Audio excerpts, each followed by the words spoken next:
Thiruvananthapuram corporation മേയറെ പ്രഖ്യാപനത്തിൽ അനിശ്ചിതത്വം തുടരുന്നു. RSS നേതൃത്വവുമായി സമവായത്തിലെത്താൻ BJP സംസ്ഥാന നേതൃത്വത്തിന് സാധിക്കാത്തതിനാൽ പ്രഖ്യാപനം വൈകും. ഇന്നലെ BJP പാർലമെന്ററി പാർട്ടി യോഗം ചേർന്നുവെങ്കിലും മേയർ, ഡെപ്യൂട്ടി മേയർ സ്ഥാനങ്ങളെക്കുറിച്ച് ചർച്ചകൾ നടന്നില്ല. VV രാജേഷ്, VG ഗിരികുമാർ എന്നീ പേരുകളിൽ നിന്ന് RSS വിട്ടുവീഴ്ച ചെയ്യണമെന്നും R ശ്രീലേഖയെ പിന്തുണയ്ക്കണമെന്നും സംസ്ഥാന നേതൃത്വം ആവശ്യപ്പെട്ടു. ഹരിമോഹൻ ചേരുന്നു. ഹരിമോഹൻ, അധ്യക്ഷനും ഇപ്പോൾ നിലവിൽ നേതൃത്വത്തിൽ പലർക്കും താല്പര്യം ശ്രീലേഖ മേയർ ആവുന്നത് തന്നെയാണ്. പ്രത്യേകിച്ച് അത് വനിതകൾ രണ്ടുപേരും 2 സ്ഥാനങ്ങളിലേക്ക് എത്തുക എന്നുള്ളതൊക്കെ അവർ ഉന്നയിക്കുന്നുണ്ട്. പക്ഷേ ഈ RSSന്റെയും BJPയുടെയും തീരുമാനം അത് ഒരുമിച്ച് ഒരുപോലെ ആവുമോ എന്ന് പ്രതീക്ഷിക്കാമോ?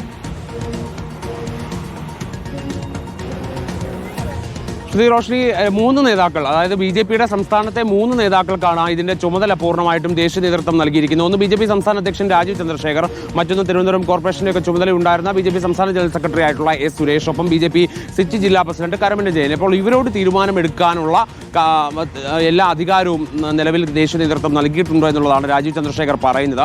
പക്ഷേ ഇതിനകത്തൊരു പ്രധാന പ്രശ്നം RSSന്റെ അനുമതി ഇല്ലാതെ അല്ലെങ്കിൽ RSSന് ഇഷ്ടപ്പെടാത്ത ഒരു പേര് മേയർ സ്ഥാനത്തേക്ക് കൊണ്ടുവരാൻ എന്തായാലും BJP ആഗ്രഹിക്കില്ല എന്നുള്ളത് തന്നെയാണ്. അതുകൊണ്ട് RSSുമായി ഒരു സമവായത്തിൽ എത്തിച്ചേരുക എന്നുള്ളതാണ് നിലവിൽ BJP ഉദ്ദേശിക്കുന്നത്. അതിനുള്ള ശ്രമങ്ങളാണ് ഈ ദിവസങ്ങളിൽ തുടർന്നു വരുന്നത്. ആദ്യഘട്ടത്തിൽ VV രാജേഷിന്റെ പേരിനോട് സംസ്ഥാന നേതൃത്വത്തിലെ പല നേതാക്കളും ഒരു താല്പര്യം പ്രകടിപ്പിച്ചിരുന്നു. ആ സമയത്ത് RSS പൂർണ്ണമായി ആ പേര് വരണം എന്നുള്ള കാര്യവും പറഞ്ഞിരുന്നു. അതായത് VV രാജേഷിന്റെ പേരിനോട് ഒരു കാരണവശാലും RSSന് എതിർപ്പില്ല. മാത്രമല്ല BJPയിലെ ഒരു വിഭാഗം നേതാക്കളും ആ പേരിനോട് യോജിക്കുകയും ചെയ്തിരുന്നു. പക്ഷേ BJP സംസ്ഥാന അധ്യക്ഷൻ രാജീവ് ചന്ദ്രശേഖർ ആ പേരിനോട് അത്ര ആഭിമുഖ്യം പ്രകടിപ്പിച്ചില്ല എന്നുള്ളത് കൊണ്ട് തന്നെയാണ് ഈ ചർച്ചകൾ വീണ്ടും നീണ്ടുപോയത്. സംസ്ഥാന അധ്യക്ഷൻ ഇപ്പോൾ ഉയർത്തുന്ന പേര് മുൻ DGPയും സംസ്ഥാന ഉപാധ്യക്ഷയുമായിട്ടുള്ള R ശ്രീലേഖയുടേതാണ് എന്നുള്ള കാര്യത്തിൽ സംശയമില്ല. ആ പേര് വെച്ച് തന്നെയാണ് ഇപ്പോൾ BJP സംസ്ഥാന നേതൃത്വം മുന്നോട്ട് പോകുന്നത്. പക്ഷേ ആ പേരിനോട് എത്ര കണ്ട് RSS യോജിക്കുന്നു എന്നുള്ളതാണ് ഇവിടെ ഏറ്റവും പ്രധാന പ്രശ്നമായി നിൽക്കുന്നത്. കാരണം ഇത്തവണ ഡെപ്യൂട്ടി മേയർ സ്ഥാനം വനിതയാണ്. അതുകൊണ്ട് മേയർ, ഡെപ്യൂട്ടി മേയർ സ്ഥാനങ്ങൾ രണ്ടും വനിതകളായാൽ എങ്ങനെ ശരിയാകും എന്നുള്ള ചോദ്യമാണ് RSSിലെ ഒരു വിഭാഗം നേതാക്കൾ ഉയർത്തുന്നത്. രണ്ടാമതൊരു പ്രധാന പ്രശ്നമായിട്ട് അവർ ചൂണ്ടിക്കാണിക്കുന്നത് ശ്രീലേഖ ഒരു പ്രൊഫഷണലാണ്, അല്ലെങ്കിൽ രാഷ്ട്രീയത്തിൽ പരിചയമില്ലാത്തൊരു വ്യക്തിയാണ്. തിരുവനന്തപുരത്ത് നിന്നല്ല, സംസ്ഥാനത്ത് ഒന്നും തന്നെ രാഷ്ട്രീയ പ്രവർത്തനം നടത്തി പാരമ്പര്യമില്ല. ആകെയുള്ളത് ഈ തെരഞ്ഞെടുപ്പ് കാലത്തെ പ്രവർത്തന ഒരു കാലയളവ് മാത്രമാണ്. ആ ഒരു പ്രവർത്തനം വെച്ചുകൊണ്ട് എങ്ങനെയാണ് തിരുവനന്തപുരത്ത്, പ്രത്യേകിച്ച് സംസ്ഥാനത്ത് BJPക്ക് ആദ്യമായിട്ട് കിട്ടുന്ന ഒരു കോർപ്പറേഷൻ ഭരിക്കാൻ വേണ്ടി അവരെ ചുമതലപ്പെടുത്തുന്നത് എന്നുള്ള ചോദ്യമാണ് RSS ചോദിക്കുന്നത്.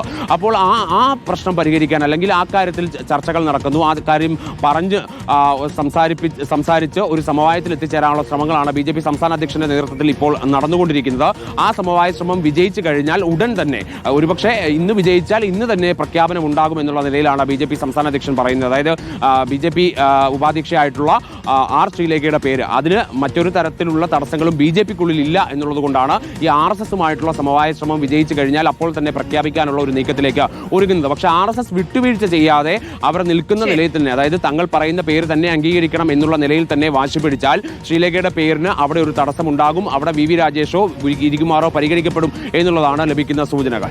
ശരി, ഹരിമോഹനാണ് വിശദാംശങ്ങൾ നൽകിയത്. തിരുവനന്തപുരം കോർപ്പറേഷൻ അധ്യക്ഷ സ്ഥാനത്തേക്ക് ഒരു പേര്, അത് ആരെന്ന് കണ്ടെത്താനുള്ള ശ്രമങ്ങളാണ് നടക്കുന്നത്.